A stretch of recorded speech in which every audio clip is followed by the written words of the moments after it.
présente la clinique, les bonnes œuvres du cœur.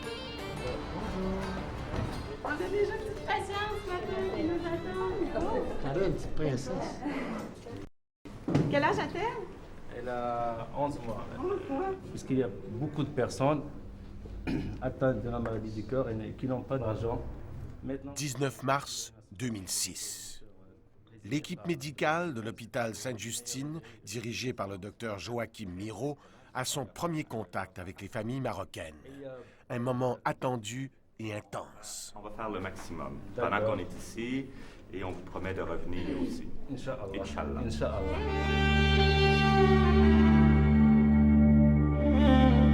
Ici, à la clinique Les Bonnes Œuvres du Cœur, ces familles attendent depuis plusieurs heures, certaines depuis plusieurs jours. Des parents inquiets, fébriles, avec des enfants atteints de graves malformations cardiaques. Plusieurs n'en ont pas pour longtemps à vivre. Oussama, 3 mois. Sa mère a parcouru 800 km pour venir ici. Elle a épuisé tous ses moyens. La clinique l'héberge depuis 3 semaines.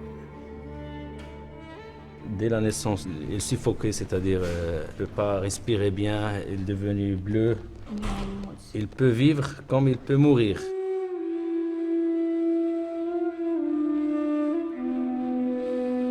Il y a aussi Shaima, 5 ans.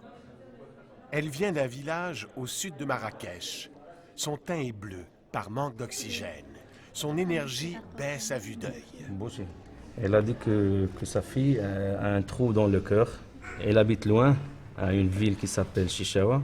Un médecin là-bas qui lui a proposé de venir chez l'association. C'était le seul espoir pour elle pour guérir sa petite enfant.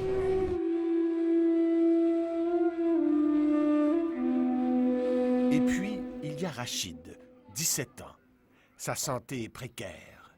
Les médecins se demandent comment il a pu survivre jusqu'à maintenant. Son cœur est malade depuis sa naissance. Je vais te l'amener. Oui. Veux-tu, on va l'ouvrir tout de suite, on va le remettre sur le comptoir.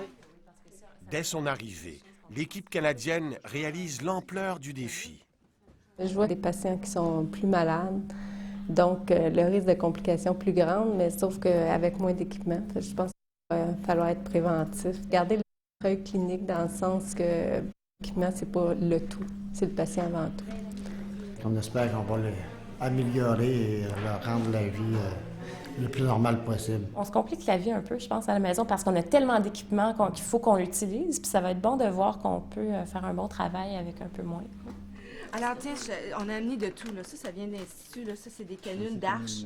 Cette mission humanitaire est parrainée par l'hôpital Sainte-Justine et Mobilisation Enfants du Monde, un organisme québécois à vocation humanitaire. Des donateurs canadiens d'origine marocaine ont aussi aidé à financer cette mission. L'objectif de l'équipe médicale, sauver le maximum d'enfants et partager son expertise avec l'équipe marocaine. On n'est pas ici pour changer ce qu'ils font. On est là pour les épauler, pour leur permettre de faire le maximum avec ce qu'ils font, leur donner des trucs, mais aussi, nous, on apprend d'eux. J'ai laissé mes enfants, j'ai laissé ma pratique, mes patients au Québec pour venir ici parce que je sais que cette aide-là, ça va rester. Alors, c'est pas une dizaine de patients, ça va être une centaine de patients qui vont bénéficier là, de ce qu'on fait ici dans les prochaines semaines.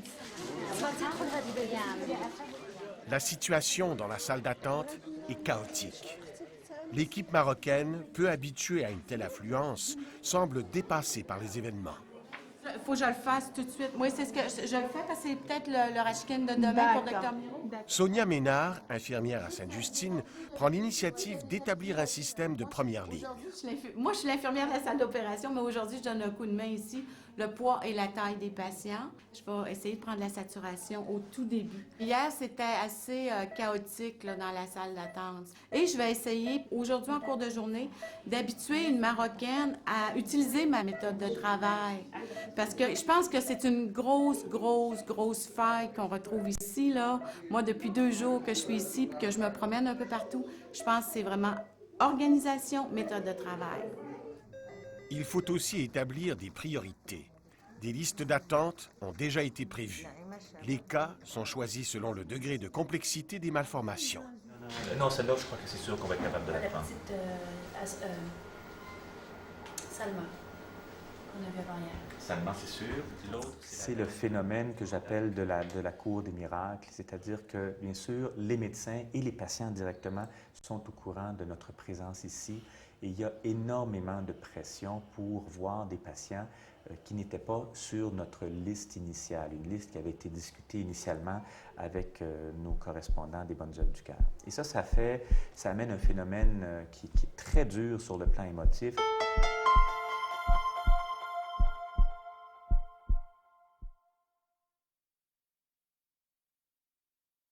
En fait, bien des cas qui seraient traités très tôt au Canada s'aggravent ici pendant des années.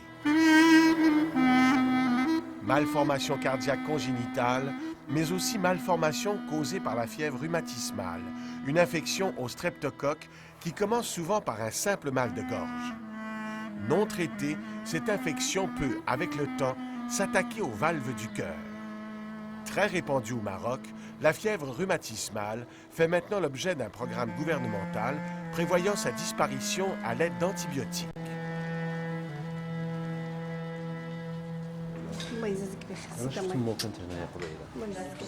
Le docteur Saïd Edjenan, cardiologue, est le fondateur de la clinique Les Bonnes œuvres du cœur. Sa mission est de soigner les enfants indigents. Pour ce faire, il finance la clinique à l'aide de dons et en soignant à l'occasion des malades qui peuvent défrayer leurs propres soins. Il doit y avoir une médecine pour tous. En rentrant au Maroc, puisque j'ai passé une dizaine d'années à Paris, j'ai constaté que beaucoup de patients ne pouvaient pas se faire soigner parce qu'ils n'avaient pas les moyens, puisque nous savons que la cardiologie coûte cher. Voilà, ah oui, OK. Ah tiens, là, on les voit bien. Les patients doivent d'abord subir une échographie cardiaque. Les docteurs Edjenan et Brassard voient en moyenne une dizaine de patients par jour. Ici, l'équipe de spécialistes peut poser un diagnostic précis. L'obstacle, en fait, c'est le temps, puis c'est les ressources qu'on a. Puis humainement et physiquement et le temps font aussi qu'on ne pourra pas voir tous ces patients-là. Et ça fait mal parce que c'est difficile de refuser des gens, surtout quand on vient d'un pays où tout le monde a accès aux soins de santé.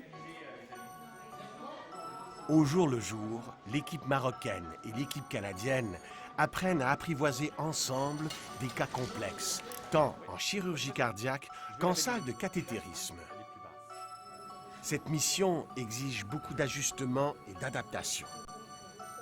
À Montréal, on cancelle des cas parce qu'il n'y a pas de place aux soins. Ici, on cancelle des cas parce qu'il n'y a pas d'oxygène. Ici, on n'a pas de banque de sang dans la maison. Hein?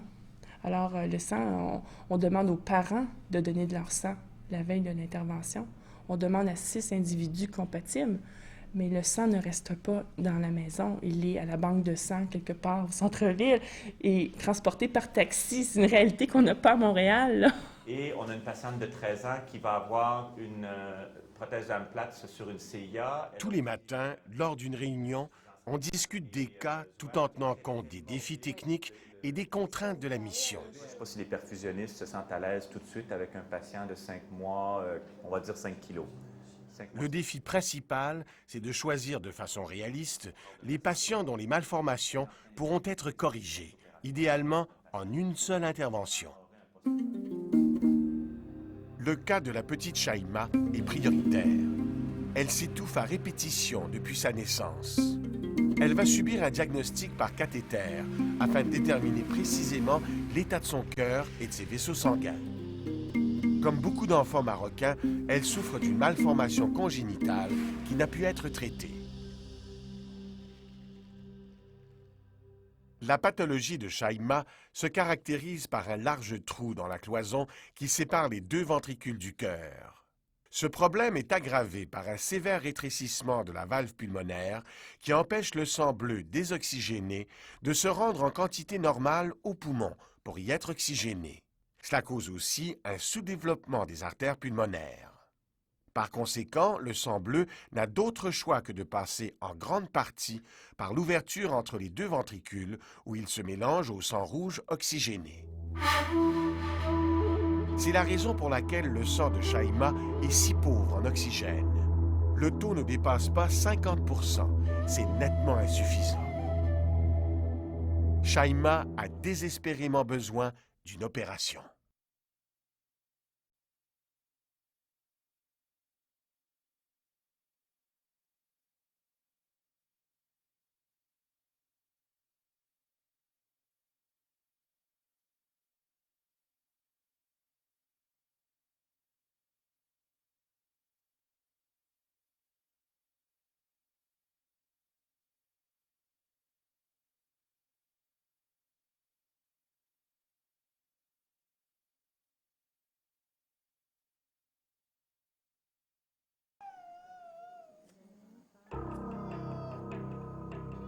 Nous sommes dans la salle de cathétérisme.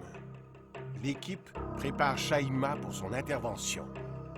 Le but, définir sa pathologie avec le plus de précision possible afin de déterminer la meilleure façon de la sauver. Pour la petite, ce sera une épreuve difficile.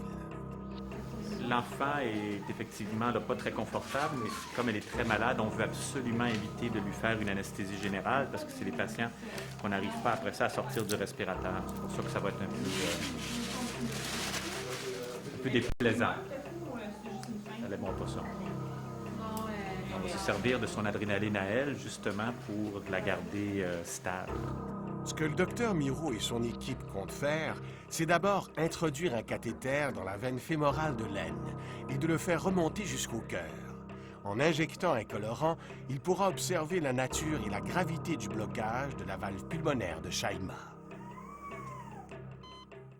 Dès le début de l'intervention, le docteur Miro constate que Shaima a une physiologie très fragile. Il est accompagné d'un jeune cardiologue marocain qui est venu parfaire ses connaissances. Qu'est-ce qui se passe ici? Le docteur Miro découvre que la sortie de la valve pulmonaire est très étroite. Cela rend son ouverture plus difficile. Ce sera une correction risquée. Entre-temps, un autre cardiologue marocain, Saïd Oudjiri, se joint à lui pour bénéficier de l'expertise du docteur Miro. Elle a une sténose valvulaire très serrée. Écoute, il n'y a rien qui passe. Le docteur Miro est inquiet. Le temps presse puisque Shaima n'est pas anesthésiée. Son taux d'oxygène dans le sang est précaire. Parce que là, je ne veux pas qu'on se ramasse aux soins intensifs pour elle pour la ad vitam aeternam. Il ne faut pas l'intuber. Je ne sais pas ce qu'on pourrait faire ici pour... Il ne suit pas le cathéter. Non, il bloque sur la valve. Ce qu'on peut faire, c'est prendre un guide de Coronaro. Stop. Est-ce qu'on peut avoir le guide de Coronaro en vitesse, s'il vous plaît? 0018. Let's go. La manœuvre nécessite de la précision et du doigté. Non, c'est moi qui le retire. Passe-moi le plus petit ballon qu'on a. Monte. Non, laisse faire la boucle. Appuie-toi avec la boucle. OK, c'est bon. C'est bon, là? OK, est-ce qu'elle sature mieux? Pas vraiment. Hein? L'intervention dure depuis plus d'1 heure et demie déjà. Pendant ce temps, la mère de Shaima attend, inquiète. Le diagnostic est posé. Le docteur Miro doit décider s'il continue l'intervention par cathéter ou si une opération à cœur ouvert pour remplacer la valve ne serait pas la meilleure solution dans les circonstances. Pendant que Shaima attend, il consulte ses collègues, les docteurs Poirier et Chef Chaouni. L'obstacle majeur, il est au niveau de la valve. On voit qu'il y a un petit point là. Les chirurgiens estiment que c'est très risqué de remplacer la valve pulmonaire de Shaima par une valve mécanique. Pour y parvenir, il faudrait non seulement élargir l'orifice de la valve, mais aussi agrandir l'artère pulmonaire, une opération à haut risque dans le contexte marocain. T'as beau avoir la plus grosse valve au monde, si ton infundibulum est comme ça, là, ça donne rien. En plus, l'intervention exige que Shaima soit plus longtemps aux soins intensifs branchée à un respirateur, ce qui augmente les risques de complications. Le docteur Miro a sa réponse. Une chirurgie implique trop de risques. Il vaut mieux poursuivre l'intervention par cathétérisme. Le docteur Miro prévoit dilater la valve pulmonaire à l'aide d'un ballonnet afin d'améliorer l'oxygénation de Shaima. L'élément limitant, quand on regarde ça, c'est la valve. Moi, je mettrais un ballon de 6 ou de 7. Il n'y a pas d'insuffisance actuellement. Et on regarde. On le fait. De toute façon, c'est toi qui gagne toujours. Non. Non, surtout que j'avais dit que pour les prochaines valves pulmonaires, j'écouterais ce que dirait ma chirurgienne. Le docteur Miro seconde son collègue marocain pour tenter de dilater sur le champ la valve récalcitrante de Shaima. En dépit de la tension du moment et de la difficulté de la manœuvre, Saïd Oudjiri reçoit ce transfert d'expertise comme un cadeau. Pousse, pousse, pousse, pousse, pousse, pousse, pousse, pousse, pousse, pousse, pousse. Pousse! N'en fais pas, prends la boucle. Non, non, non, ne tire pas tout de suite. Tu l'as. Voilà, c'est la boucle qui te propulse vers l'avant. OK. Ben, je crois qu'on y est, hein? Voilà, on y est, ça c'est la base. Super. OK, c'est bon. Bien. On l'a éclaté. Regarde, la saturation monte. Youpi! Voilà, les amis. Allez, et voilà. Et blanc, dans les dents. Pour la première fois de sa vie, l'organisme de Shaima se remplit d'oxygène. Impressionnant, hein? Ouais. 95 même, elle n'a jamais vu ça. Elle n'a jamais connu ça. Je peux te dire que cette patiente-là, elle va péter le feu demain. Il va falloir l'arrêter à 2 bras. Dans quel lit t'as mis? Le docteur Miro est heureux du résultat de l'intervention. Shaima va enfin avoir une qualité de vie acceptable. Elle va prendre des forces. Ses artères pulmonaires vont grossir, ce qui lui permettra de subir une correction chirurgicale définitive d'ici 2 à 3 ans. Déjà aux soins intensifs, le teint de Shaima est plus rosé. Sa mère est soulagée. Dans l'intervention d'aujourd'hui, l'échange entre les chirurgiens et le cardiologue a été essentiel. Cette dynamique que vous avez vue, que je ne qualifierais pas de particulière, je qualifierais d'exemplaire, parce que c'est comme ça qu'un travail en cardiologie congénitale doit s'organiser, autant au Maroc qu'au Canada. C'est comme ça qu'on fait au Canada, bien entendu, et c'est ce qu'on aime bien transmettre à nos collègues marocains. C'est cette espèce de rigueur dans la préparation des cas et de rigueur dans la discussion des cas et de recherche de consensus entre les équipes médicales et chirurgicales pour le mieux-être et les meilleures chances de survie du patient. Quelques jours plus tard, nous allons retrouver Shaima chez elle, dans le village de Chichawa, près de Marrakech. Le docteur Lamia Chakiri, qui a référé la petite à la clinique des bonnes œuvres du cœur, nous attend en compagnie de Shaima et de sa famille. La princesse Shaima! Mais quel changement, hein? Vous voyez? Magnifique. Le teint, comment il est? Oh, Tout un changement. Elle était vraiment bleuâtre, elle est devenue rose. On dirait qu'elle est bien maquillée et tout.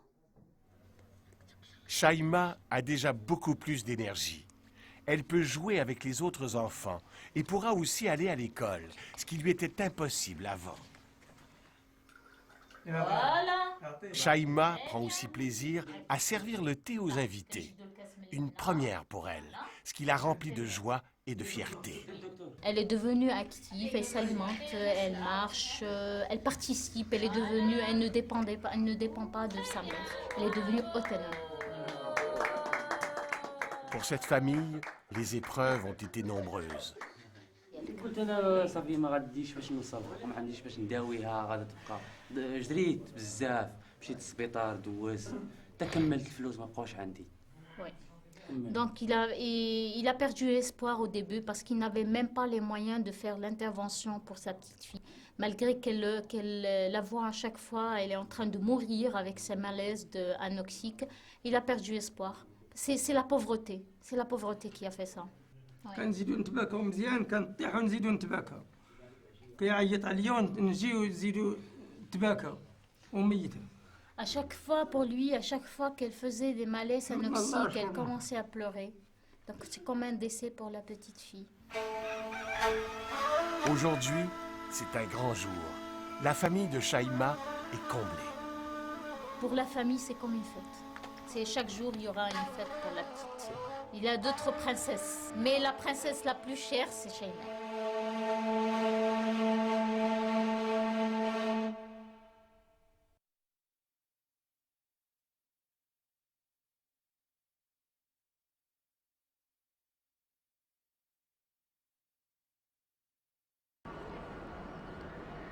حي على الصلاة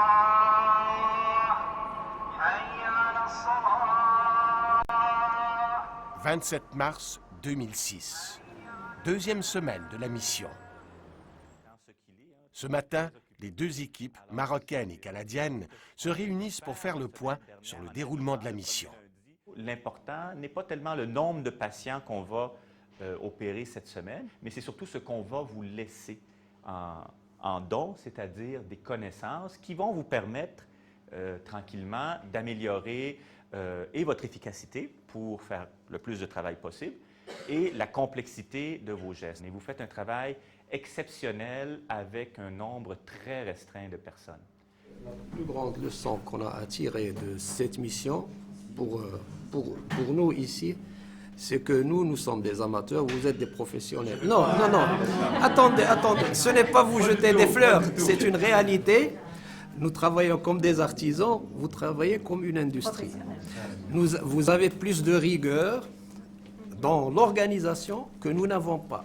Nous pouvons avoir de bons joueurs, mais nous n'avons pas de très bonnes équipes. Et c'est progressivement que ça va se faire. Oui, il est déjà fait, on n'a pas le résultat encore, donc je vais le faire. En dépit des problèmes d'adaptation, les deux équipes ont appris à travailler ensemble. Elles sont maintenant soudées et ne font plus qu'une. Le prochain patient est un cas complexe. Oussama a 3 mois. Il souffre de graves malformations cardiaques. Il est ici depuis 3 semaines avec sa mère, âgée de 19 ans. Sans moyens, ils sont hébergés à la clinique. Le jour de son arrivée, Oussama est pratiquement mourant. Son taux d'oxygène sanguin est très faible. Le docteur Edjenan emmène le bébé d'urgence aux soins intensifs. Il lui donne immédiatement de la prostaglandine. Heureusement, il reste une dose de ce médicament pratiquement introuvable au Maroc. Cette médication fait monter rapidement la saturation en oxygène d'Oussama, en maintenant ouvert un canal artériel vital. Finalement, Oussama est stabilisé. Oussama souffre d'une atrésie de la valve pulmonaire. Elle est complètement fermée. Cela empêche le sang bleu de se rendre à l'artère pulmonaire, puis au poumon, pour y être oxygéné. De plus, la valve aortique est rétrécie, ce qui réduit l'efficacité du ventricule gauche qui pompe plus difficilement le sang vers le corps. On est en train d'évaluer toute la question du poste. Le cas d'Oussama est discuté en réunion. Il ne fait pas l'unanimité. C'est un patient à haut risque et il soulève des problèmes éthiques. Moi, je pense que la première chose déjà, c'est de décider si on veut faire quelque chose. C'est un patient qui a un pronostic vital de quelques mois. Ça revient à la philosophie de la mission. Là, on se disait qu'on réglerait des problèmes, des one-shot deals. Dans le fond, on pourrait faire 2 interventions chez 2 enfants. Là, ici, on fait une, puis on ne sait pas trop. Moi, je pense que ça vaut la peine. On va doubler son débit cardiaque. Il va se sentir beaucoup mieux. Qu'est-ce qu'on décide pour ce patient-là, donc? Tu vas le faire au caté, hein? On le fait au caté. L'intervention sera difficile, mais le docteur Miro est prêt à relever le défi pour donner à Oussama son unique chance de survivre. Selon le docteur Edjenan, la mère d'Oussama ne réalise pas encore la gravité de la situation. Il prend le temps de lui expliquer les risques de l'intervention. Normalement, elle devrait être, moralement effondrée. On voit on dirait qu'elle est heureuse. Elle est heureuse parce qu'elle a de l'espoir. Elle a de l'espoir parce qu'elle sait que nous sommes là comme une famille pour elle. Vous allez faire votre maximum, je le sais. Donc, si Dieu veut l'aider à vivre, il vivra. Si Dieu ne veut pas qu'il vive, on l'accepte. Et c'est tout ce que je voulais vous dire. Maintenant, c'est votre enfant, c'est plus le mien. Que Dieu vous aide et Dieu vous rendra tout ce que vous faites.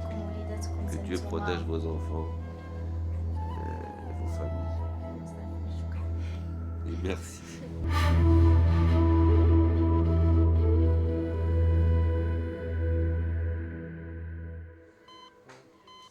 Le docteur Miro et son équipe sont prêts pour l'intervention. Il y a des très mauvais pouls. Ça commence pas très bien. Monte-le à 7,8. L'anesthésie peut déprimer la fonction cardiaque d'Oussama et le rendre instable. Il faut procéder rapidement. Ce qui maintient Oussama en vie en ce moment, ce sont 2 vestiges de sa vie fœtale, 2 passages qui se referment peu à peu après la naissance. Le premier passage est cette petite ouverture entre les 2 oreillettes du cœur. Elle permet au sang de passer de l'oreillette droite à l'oreillette gauche, assurant ainsi la circulation globale d'Oussama. L'autre vestige est ce canal artériel qui relie l'aorte à l'artère pulmonaire. C'est ce passage qui permet au sang de se rendre aux poumons pour y être oxygéné. Dans cette intervention, le docteur Miro veut agrandir et maintenir ouverts ces 2 passages. Pour ce faire, il doit introduire un cathéter dans la veine fémorale, au niveau de l'aine. Première étape de l'intervention. Essayez d'agrandir l'ouverture entre les 2 oreillettes du cœur à l'aide d'un ballonnet, une manœuvre appelée Rashkind. Ça n'a pas marché. On va se réessayer. Parce que le problème, c'est que j'aimerais bien rapidement faire ce Rashkind-là. Là, j'ai pas de pouls. Je sais pas si j'en ai un ici. Écoute, moi, j'ai pas de pouls en bas. Hein. Le docteur Miro réalise que la circulation d'Oussama n'est pas très bonne. OK, il va falloir que j'essaie de trouver une veine. Passez-moi un pictel, on va lui donner de l'adrénaline intracardiaque. Un pictel, 4 French. Tout de suite. Let's go, let's go! Allez, allez, allez, allez! Il faut absolument qu'on trouve une veine, là. Le cas d'Oussama est de plus en plus problématique. Avoir tant de difficultés à trouver une veine d'accès est très inhabituel. Manifestement, le système circulatoire d'Oussama est déficient. As-tu encore une lecture de saturation? Oui, hein? Oh mon Dieu. Il n'y a pas de circulation, cet enfant-là. C'est horrible. Ça n'arrive pas au cœur, les amis. Pauvre petit garçon. Entre-temps, le docteur Ruggieri vient assister le docteur Miro. Tu as fait le Rashkind? Mais non, c'est ça, j'ai pas de veine. Ah, la veine? Je n'ai pas de veine. Ça fait 1h30 maintenant qu'on essaie d'avoir une veine. Et puis, je te jure, je n'y arrive pas. Il reste 2 possibilités pour atteindre le cœur d'Oussama. Soit passer par la veine jugulaire dans le cou ou passer par la veine du foie. Si on passe par la jugulaire interne droite, on se trouve qu'un angle de 90 degrés. Si tu m'amènes un guide par en bas, je peux essayer d'aller piquer sur le guide. Ça, c'est une option. Ça. Ne jette pas son sang. Là, on va tout garder le sang qu'on peut, là, parce que je te jure, elle n'a pas de sang en réserve. Donc, on lui redonne tout son sang. Fais des boucles. Continue à pousser, s'il te plaît.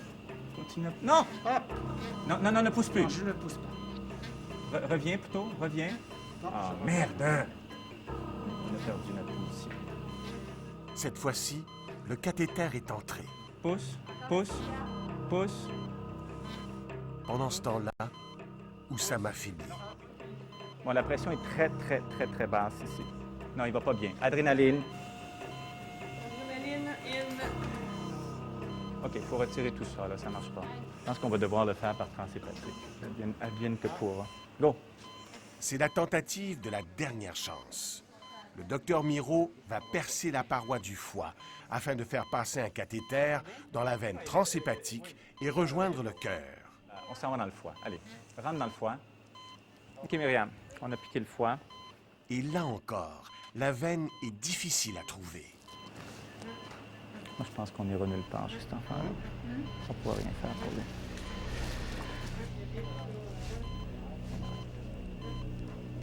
Écoute, on a essayé de toutes les façons, puis on n'y arrive pas. Il y a un pH épouvantable, mais on n'atteint pas le... Il est mort. De toute façon, là, il n'y a rien à faire pour lui. Là. Il n'y a aucun mouvement respiratoire. 5 heures après le début de l'opération, Oussama perd son combat.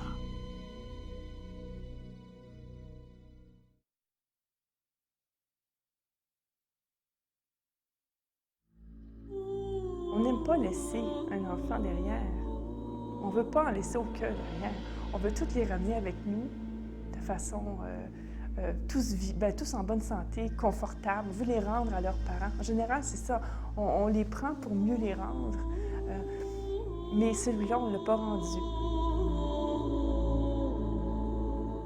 Il faut accepter la présence ou la possibilité de la mort chez nos patients. C'est quand même à Montréal, des choses qui nous arrivent. Mais c'est clair que dans ce cas-là en particulier et devant toute l'histoire de cette famille-là, ça a été très déchirant.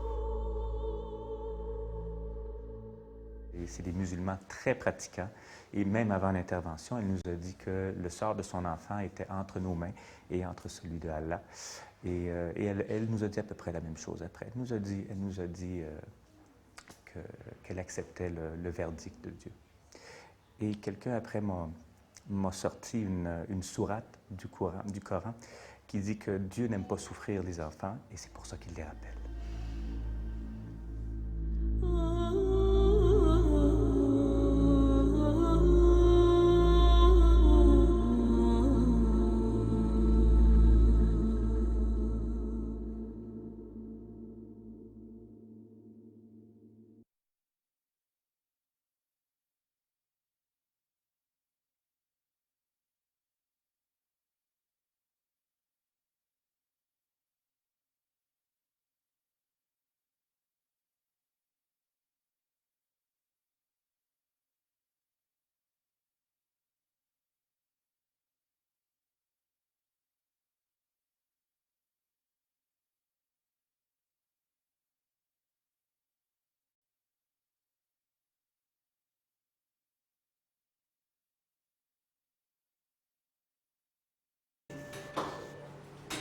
Tu enlèves la section.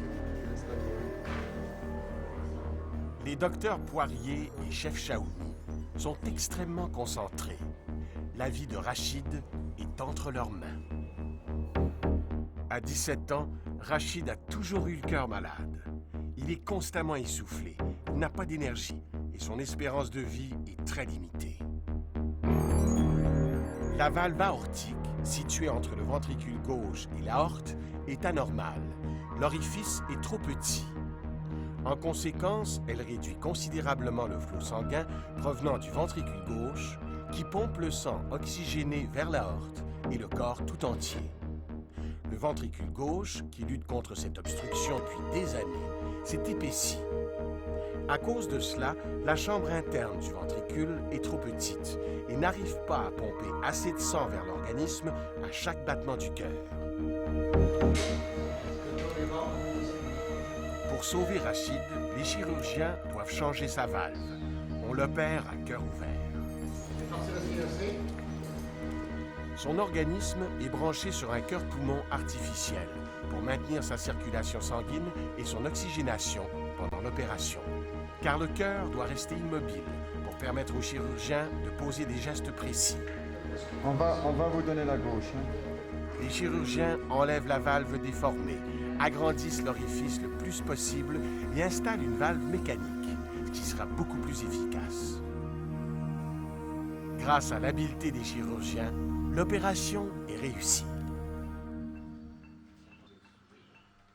Rachid est ensuite transféré aux soins intensifs. Les patients n'ont pas la possibilité d'y rester longtemps. Ce serait trop risqué. Les moyens, ici, sont rudimentaires. La stratégie est de les sevrer rapidement du respirateur et de les monter à leur chambre, afin de minimiser les risques d'infection et d'autres complications. On a beaucoup de pression à monter les patients à l'étage, mais la réalité est que la surveillance à l'étage et même la surveillance ici n'est pas nécessairement... mais il n'y a pas beaucoup de surveillance parce que, bon, il y a un manque de personnel. Donc, on essaie de faire de notre mieux, mais c'est un peu difficile. Puis je pense qu'il va falloir qu'on court en haut puis en bas pour être sûr que tout le monde va bien. Rachid n'a pas reçu d'antidouleur. Ici, on ne donne pas de morphine ou de Démerol, comme à Sainte-Justine. On administre simplement du Tylenol ou de l'Advil. De cette façon, les patients se réveillent plus rapidement et peuvent être sevrés du respirateur. En plus de la pénurie de personnel aux soins intensifs, on s'est vite rendu compte qu'il y avait un manque de formation. Il faut former les gens. Il y a 2 personnes qui sont disponibles à apprendre, sauf qu'ils sont obligés de couvrir le reste de la clinique partout. Donc, ils peuvent venir ici de façon irrégulière ponctuel. De temps en temps, ils viennent faire leur tour, ils apprennent pendant 3/4 d'heure, ils repartent pendant 3 heures. Bye, maman.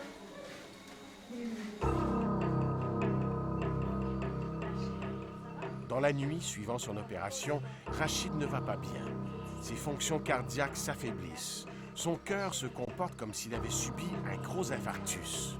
Malgré les efforts de l'équipe, son état se détériore.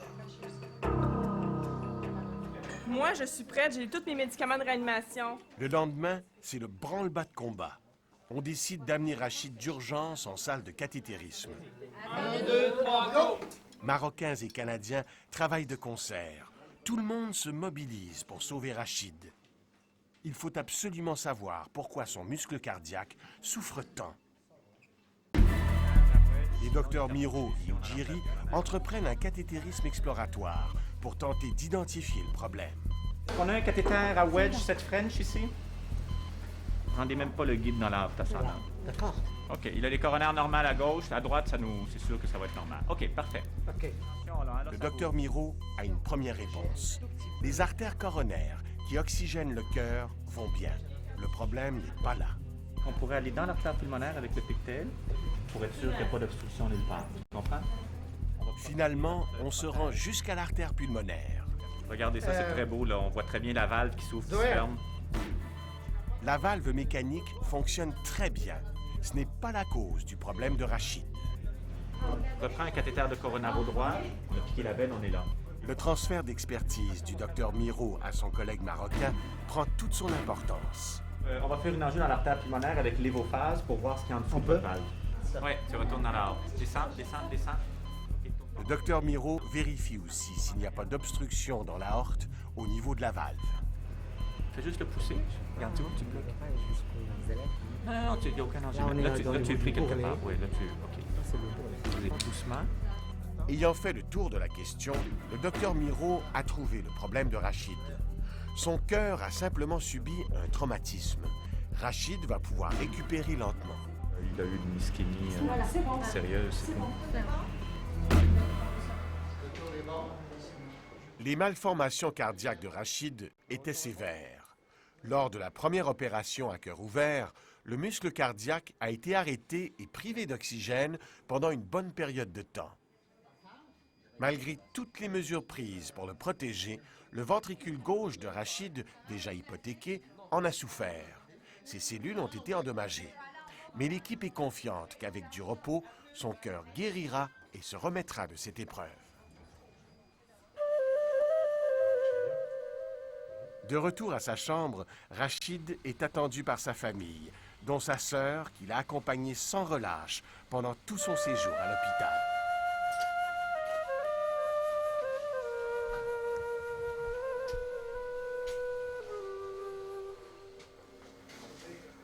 Une semaine après l'opération, Rachid peut maintenant sortir de l'hôpital et retourner chez lui. Il peut rentrer aujourd'hui chez lui sans problème.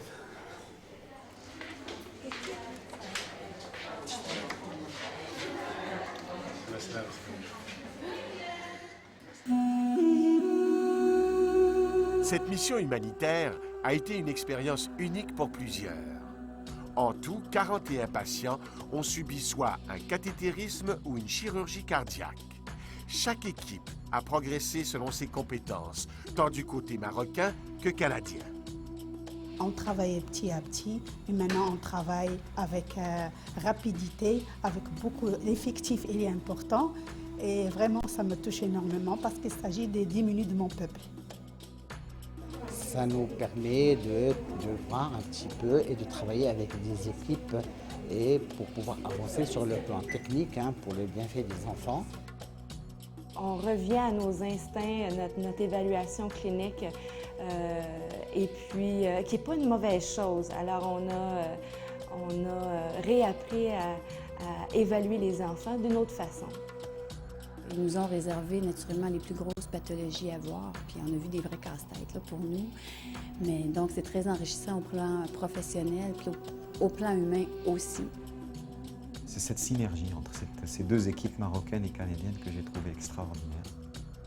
Ils vont progresser d'eux-mêmes. Il y aura d'autres équipes de d'autres pays qui vont venir jusqu'à ce qu'on ait ici une équipe qui soit complètement autonome dans le domaine de la chirurgie congénitale et du cathétérisme congénital.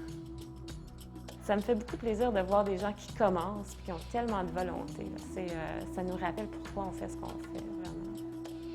J'apprends beaucoup ici, des choses que je ne vois pas au Québec. Alors ça, c'est déjà la partie égoïste de mon engagement. Les gens qu'on traite et les gens qu'on côtoie comme professionnels nous donnent beaucoup. Mais voir qu'une maman a fait 1200 km, puis qu'elle me supplie d'opérer son enfant, et elle est même prête à me le donner pour l'apporter au Canada pour opérer son enfant, ça, j'ai trouvé ça difficile. On vit des grandes émotions. Alors, il faut être prêt à vivre ces grandes émotions-là, autant qu'elles soient fantastiques, des beaux moments, des petits plaisirs, mais des fois, on vit de grands deuils. Ce qui m'a le plus touché, c'est d'abord tous ces enfants qu'on a sauvés, c'est magnifique. J'ai appris à connaître mes collègues et je les apprécie encore plus. J'ai rencontré des Marocains extraordinaires, des personnes qui ont un grand cœur. Nous sommes vraiment une bouée de sauvetage qui est ici pour un court moment, puis on vient comme sauver la vie. Là. Je ne croyais pas que ça existait, des choses comme ça. L'équipe canadienne est arrivée, elle va partir, nous allons continuer comme elle travaille. On croyait que nous étions prêts. On parlait de toutes sortes de petites anecdotes qui pourraient nous arriver, mais je crois qu'on a bien réussi notre coup.